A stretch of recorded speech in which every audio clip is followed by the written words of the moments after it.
What's up, guys? This is Jordan from Fighting for My Voice. I hope that everyone's having a great day. I'm here with my friend Heather. I'll let her introduce herself.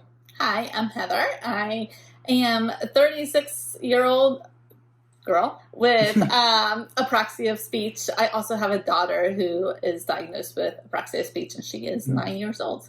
And as you guys know, I am 23, which I hate to say now, but I am 23 years old. And I also have verbal apraxia. If you live in a nutshell and didn't know that, I do too. And we are going to be going over a few questions. Make sure to give this video a thumbs up, and we're just going to dive right into the questions now. One of our first questions is that what helped us the most with our apraxia. So would you like to go first with like what helped you the most, or what you felt like benefited you? I came late into this game for apraxia. I actually didn't even realize I had apraxia until I was 27. And what brought that on was my daughter was diagnosed with it before I was. And speech has always been hard for me. No matter what I'm trying to say or the words coming out of my mouth, I was in speech therapy from the time I was 3 years old until I was in high school. And it was always difficult trying to express myself, trying to get the words out, trying to complete assignments in school, without the support that like my daughter has now. And so really what helped me the most was learning about it, becoming educated about it. I dove right in when I realized that I had a little mini me who needed as much support as she could get. And so really education and finding the resources to help the both of us really overcome our apraxia. Yeah, which is like really key to for me too, is to really learn about it and to really be self-aware, because that's what my SLPs actually tell me now. That is my strength, is that I'm self-aware of my talking. But of course, as I've said prior, I would not be talking now if it wasn't for speech therapy. So that is very key. And I go now at 23 years old, and I absolutely love it. So, but everybody's different and such, and some people might choose not to go. I personally go because once again, I just like that support. I feel like we need support. So, yeah. It is for this next question has been asked multiple times, and we're really happy to answer it. But it is, did we struggle with reading, writing, or spelling? The answer is yes. I'm going to just plain out say it for y'all. The answer is yes, and also what helped us. So would you like to go first with this one too? Yeah, so what helped me with reading is, again, resources, tutoring, extra support in the school. I remember being pulled out of my classes in order to have the extra attention, the extra support, one-to-one to help me succeed. What else is really important is, even as an adult, our brains get tired if we're constantly talking. I'm a teacher. I talk throughout the entirety of my day these days, and by the end of the day, I can't do it anymore. My brain's exhausted. I feel more tired physically and mentally and emotionally. And so what's really important is, I do love to read. I love reading, even as an adult, but I can't, at the end of the day, when I have the free time, do it. And so audiobooks has been my favorite thing. Mine too. And in order to be able to get that part of me that loves reading, and at the same time, I can read. That's the important thing about it. You can read. Yeah, we both can read. It just takes that extra effort for our brain to actually connect with the page and the words, and then the words connect to our brain again. Y'all don't have to understand that like there is definitely those wires that are going back and forth when we're trying to read, and so that's the important thing to take away. Your kid is going to read. Get that extra support, get that tutoring, get that read every single night with your child, and practice doing it yourself too. Yeah, and it's also just don't give up on trying to, because most kids, and it's when I was a kid too, I would oftentimes shut down because my brain was trying to process it, and when I couldn't process it, I would just shut down because it was too much on my brain. So what just really helped me, once again, is that extra support. I had an SLP work with me, and that really helped me with reading, spelling, and writing. So yeah. So it is for the next question. It is if the school system helped us or not. Would you like to go first on this question, Tim? Yeah, so again, I came late into this game, and there was no really option for schools growing up for me. You kind of went to the school that you were assigned to, and you got the services you needed. I did get speech therapy through that school, elementary, middle school, and high school. And at the same time, this day and age, no matter where you live, there's actually more schools and more resources out there. And so you kind of, I don't know, with North Carolina, I can speak for them. You get an option of what school you're going to send your kid to. You get lots of options. And that's exactly what I did for my own daughter was I interviewed schools on their speech therapist and what their IEPs look like and what they actually could do for my daughter versus just throwing her into any school. And I think it's going to take a lot more for the parents to be able to feel confident in that. But trust me, it's worth the extra work on that because not every school feels the same about apraxia of speech. And so you do need to advocate for that. Which is very, very key, is that you just really advocate for your child. It is where I went to. It's they didn't want to give me what I actually needed, which was speech therapy 5 times a week. They did not want to. They were like, we don't really care, like if I'm just bluntly honest, which is why my mom had to advocate as hard as she did. So it's really about advocating for your child, finding the right fit, keeping your options open. And if you have to be that mom or that dad or that parent, you be that parent because I mean you are your child's biggest advocate until they can advocate for themselves. So, it's actually fun to be that parent. Yeah, it's fun. Do it. Be like, me. Bam, I'm gonna do this. I'm gonna walk in. I'm gonna be like, what's up? Give my child this right now. And I will tell you, my daughter has the best special education teacher, the best speech therapist at her school, plus the best speech therapist outside of her school. Like, that's awesome. That is one thing in my life I feel confident about. And so absolutely be that parent, be that mama bear and papa bear. This next question gets kind of deep, if I'm honest, but it's if we struggled with self-esteem. Both of our answers are yes. It is for me personally. I would personally compare my talking to other people, and it's how I like to describe this kind of, is that we kind of live in a world where people will compare their bodies to other people, but we really don't think about our voices that way. But when you have a speech disorder, you can compare your voice to other people's voices. Absolutely.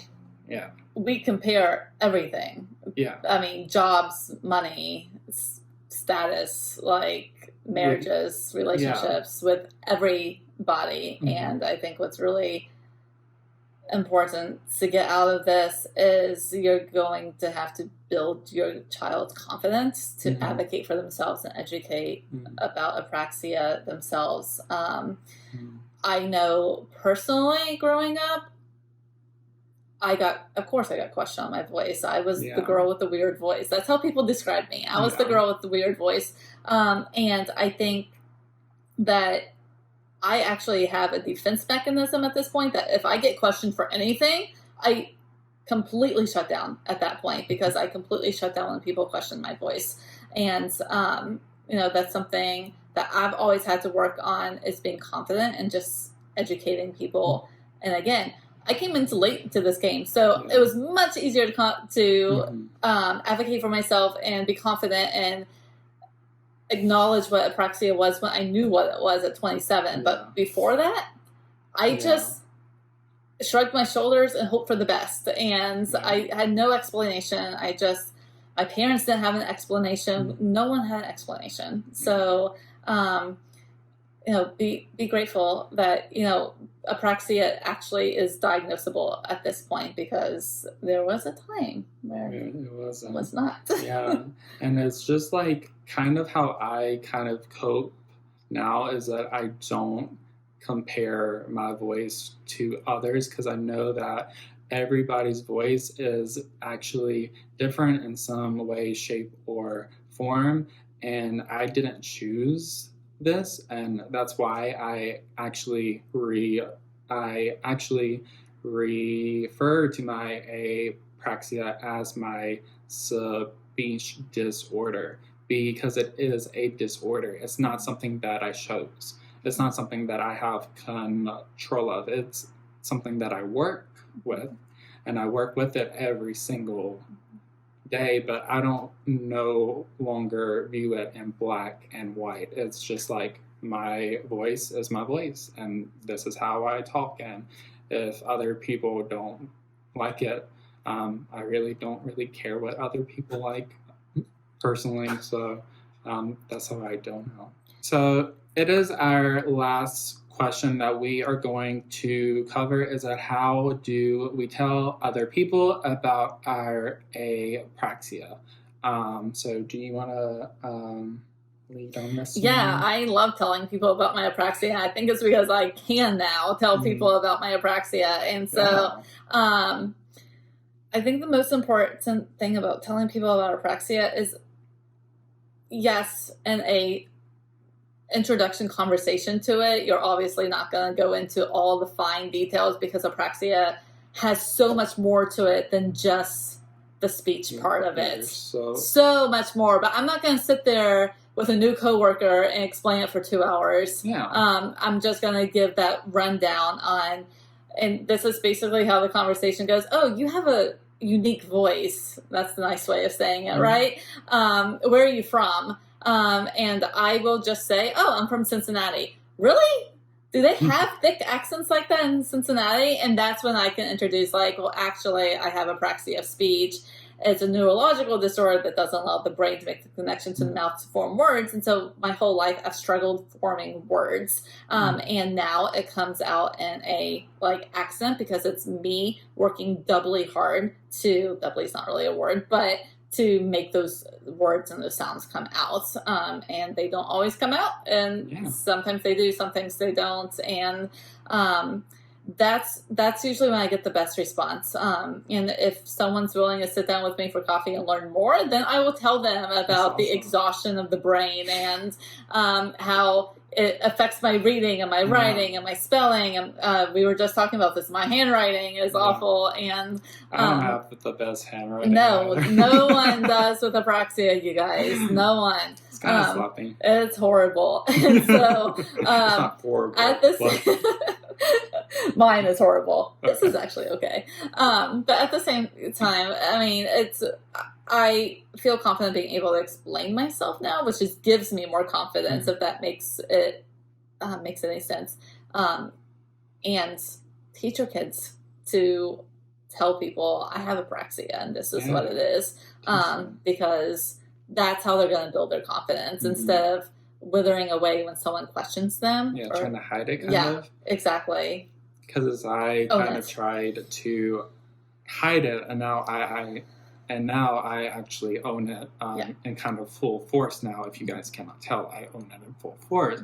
But it is when I just meet a new person. I won't just say right off the bat, because it would kind of be weird if I just said I have a speech disorder. But it's within like the first few lines and such. I'll just say it, and I'll say, hey, I have a speech disorder. It might take me a moment to get my words out.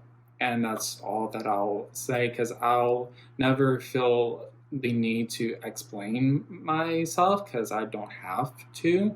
And I don't do this for other people. I actually do it for me, so I don't feel the pressure to match up with someone's rate of talking, because my rate of talking is a little bit more slower, and that's not a bad word.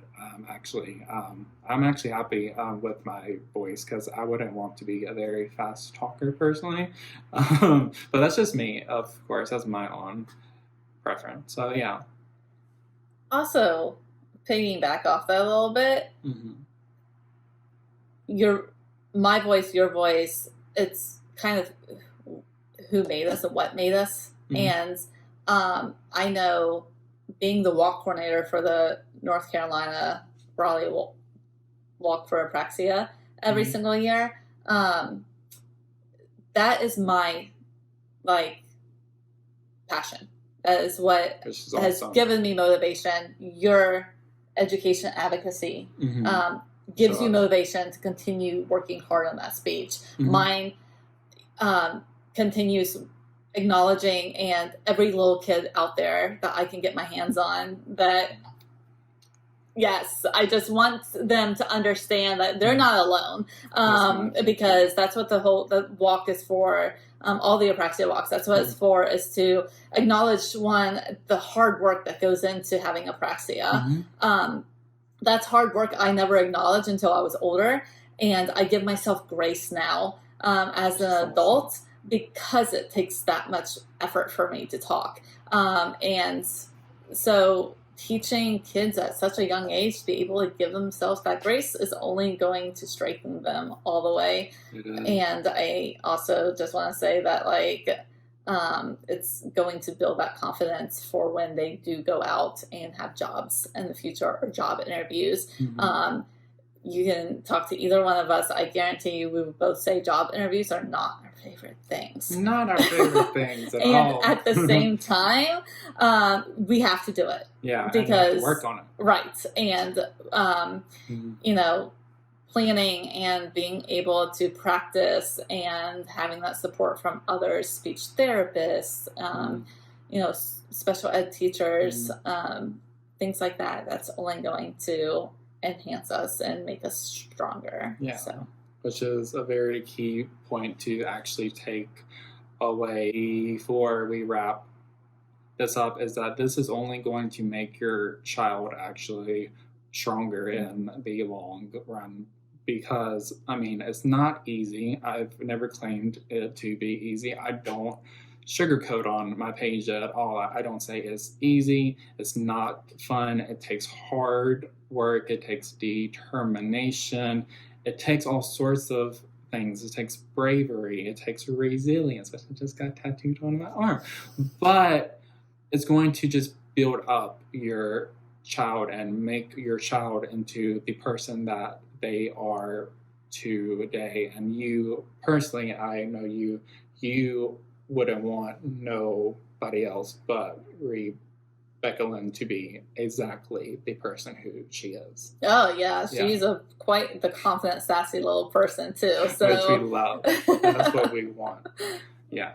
So I guess that we are going to wrap up this video. If you guys liked this video, once again, give it a thumbs up, and I'll leave my social handles down below. And as always, I will talk to you guys soon, and thank you, Heather, for coming on. Thanks for having me. Okay, bye.